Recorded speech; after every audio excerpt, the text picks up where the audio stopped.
vai jūs redzat vai neredzat, ka šeit ir interešu konflikts jūsu partijas vadītājiem? Jo viņam uzņēmumi speciāli pagājos cauri 24. gada pārskati publiski, bet ja pastāst 22., 23., 24. gada pārskatus, ja, tur ļoti daudz ir gadi un uzņēmumi ar mīnusiem šajos gados, gan visai Rīga Port Grupa saimniecībai, gan arī pārvadātājiem Baltijas tranzīta. Tātad, vai tas nav interešu konflikts?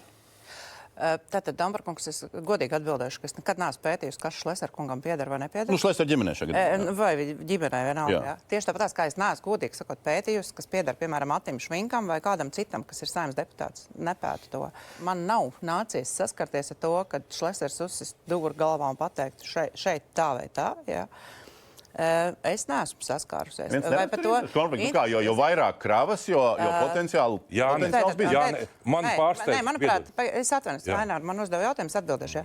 Nu, jebkurš biznes, jebkura deputāta, ja, kas ir, un man par nožēlu jāatzīst, ka Saeimā dēļ dažādiem ierobežojumiem ir diezgan maz uzņēmēji. Ja.